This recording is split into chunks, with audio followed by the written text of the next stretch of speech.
Les pharisiens et les sadducéens abordèrent Jésus, et pour l'éprouver, lui demandèrent de leur faire voir un signe venant du ciel. Jésus leur répondit, « Le soir, vous dites, il fera beau car le ciel est rouge. Et le matin, il y aura de l'orage aujourd'hui, car le ciel est d'un rouge sombre. Vous savez discerner l'aspect du ciel, et vous ne pouvez discerner les signes des temps.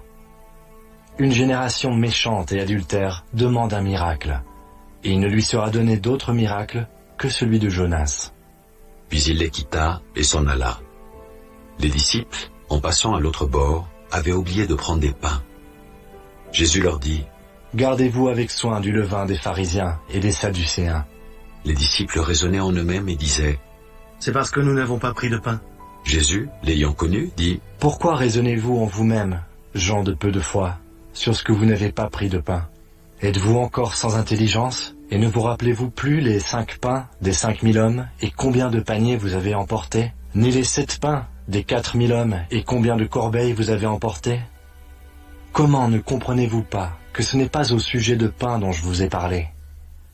Gardez-vous du levain des pharisiens et des sadducéens. » Alors ils comprirent que ce n'était pas du levain du pain qu'il avait dit de se garder, mais de l'enseignement des pharisiens et des sadducéens.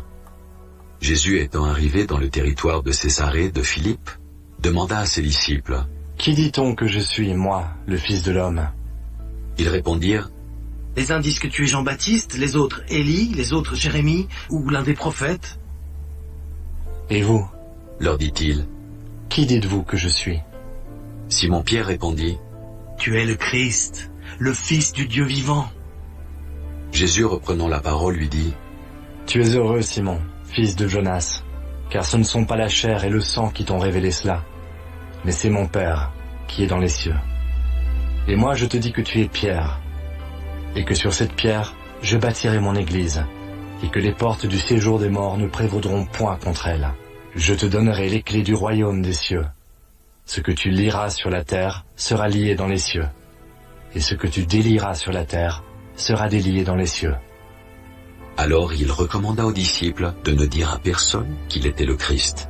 Dès lors Jésus commença à faire connaître à ses disciples qu'il fallait qu'il allât à Jérusalem, qu'il souffrit beaucoup de la part des anciens, des principaux sacrificateurs et des scribes, qu'il fut mis à mort et qu'il ressuscita le 3e jour.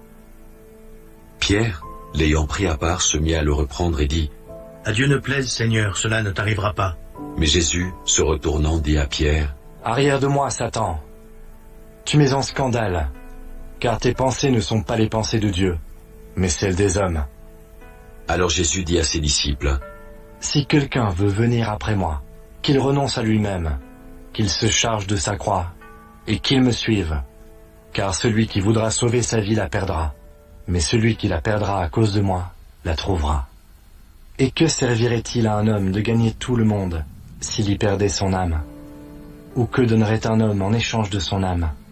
Car le Fils de l'homme doit venir dans la gloire de son Père, avec ses anges, et alors il rendra à chacun selon ses œuvres. Je vous le dis en vérité, quelques-uns de ceux qui sont ici ne mourront point, qu'ils n'aient vu le Fils de l'homme venir dans son règne. »